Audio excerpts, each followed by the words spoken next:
Hi everybody. For my second review, I decided that I would do a web-based review. And due to the lack that I don't really create a lot of websites for my students to access, I decided that I was going to review the lesson that we created, our synchronous lesson that we created a few weeks ago, just to kind of see where I'm at and how did I measure up and what I should change and how could I make it a stronger lesson.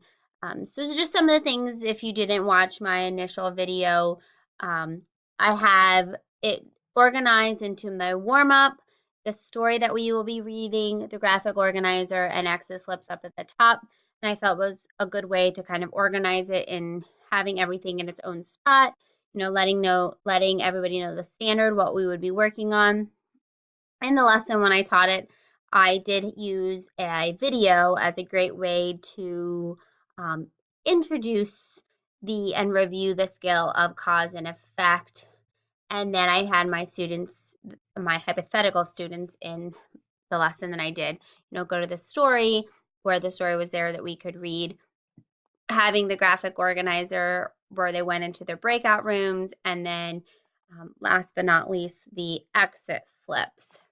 So I'm going to go back and look at the lesson and think about it in terms of the web accessibility guidelines. So the first thing is headings. Use properly formatted headings to structure the page. And I really feel like that's something that this lesson was strong in. It had the warm up, the story, the graphic organizer, and the exit slips. Also had the menu bar up here where they knew exactly what we are working on and they could navigate easily. Something that was lacking was the list. I didn't have lists in this lesson. Links. I was able to embed the video link for the cause and effect review, able to quickly go. Also, if the another spot where I was able to do the link is in the breakout rooms. So they were able to click right here and it linked them right to the breakout room.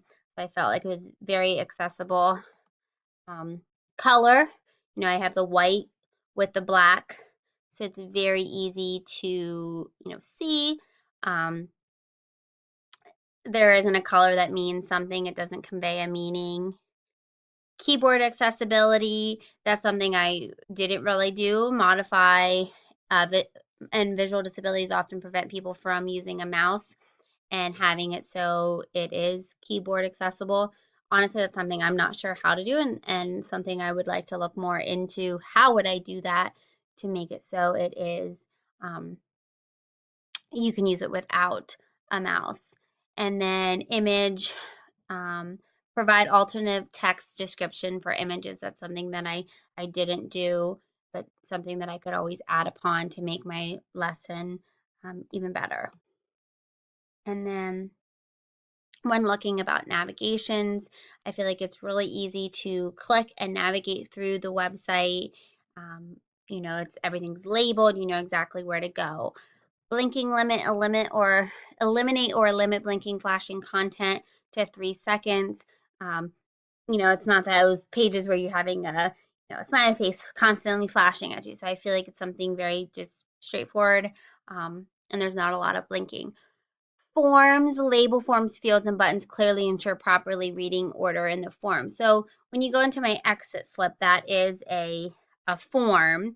Um, I don't feel like I labeled the fields, but maybe I'm misunderstanding exactly what that means.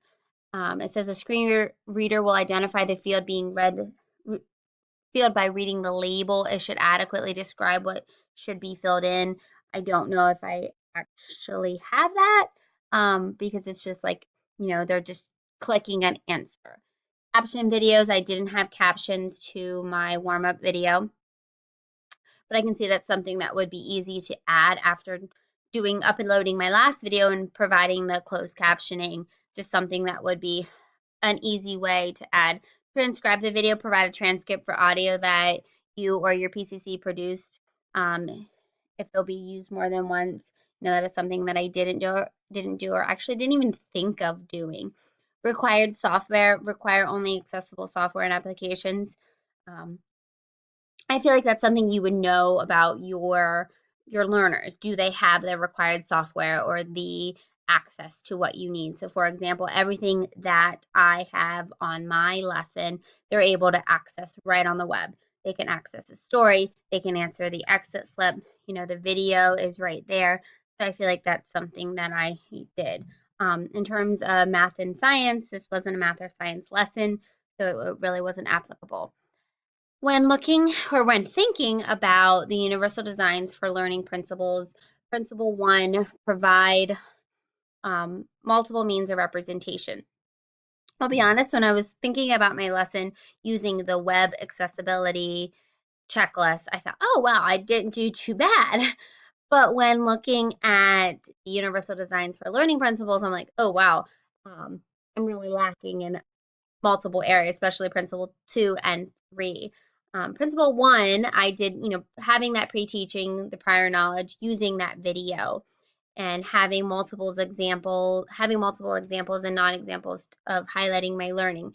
I feel like I did that using using their breakout rooms, having some of them already filled in for them. So there was examples of what there should be doing. Outline and organizer for key idea. That happened in the graphic organizer where there's a table, it's clear, it has a heading, it's outlined, they know exactly what to do. They have the text here that they can just drag and drop. Provide multiple entry ports and flexible pass-through content. I had the video, I have the organizer, I had the breakout rooms. So just having different ways for them to access and work through the cause and effect skill. And chunk the information, I feel like I feel like it was done because of dividing it into, okay, we're gonna do the warm up. Now we're gonna move into the story. Now we're gonna move into the graphic organizer. Now we're gonna move into the exit flip. I don't know if I could break the story down and chunk that even more. Uh, just something to think about if I would ever, actually implement this lesson with real students. Principle 2, provide multiple means of expressing understanding, allow use of text, audio, video, and actions as means for students to express understanding. When thinking about or looking at Rice's table, I did allow for multiple ways of interacting when I did my hypothetical lesson with my mock students. They were able to type in the chat. They were using that keyboard, their voice. They were able to talk back and forth when they were in the breakout rooms. They could use like the spelling and grammar check when they were filling out their exit slips and different things like that, and had a little bit of concept mapping through the organizer. But that is one area I feel like that the lesson was lacking. It only hit a couple points or 2 points, so that's something that I'd want to improve upon. Principle 3, providing multiple means of engagement. Students are motivated to engage differently. So I think having, the video, having the organizer where they're dragging and dropping, having the breakout room where they could collaborate with their peers provides that motivation and that engagement. Um, providing an authentic, purposeful outcome, something that they would do. Encourage active participation. So when they were in the breakout rooms, they had to participate, they had to fill it out. I could see who was participating and who was not through the Google sites. Provide opportunities to collaborate. The breakout room allowed for that. Peer tutoring and support. The breakout room is where they were able or would be able to tutor each other or support each other. Where, reading the story, that was something they weren't able to do, or even on the exit slip, but through that graphic organizer part in the breakout room when they were deciding the cause and effect. So they were able to do it then. As a whole, I guess looking at it, I can tell the lesson has a lot of gaps and holes and areas that I would work and to improve upon. And some areas that I think were strong and that they, obviously could be improved upon, but they have starting foundation of having a good web-based lesson meeting the universal design for learning principles. Thank you, and I guess have a great day.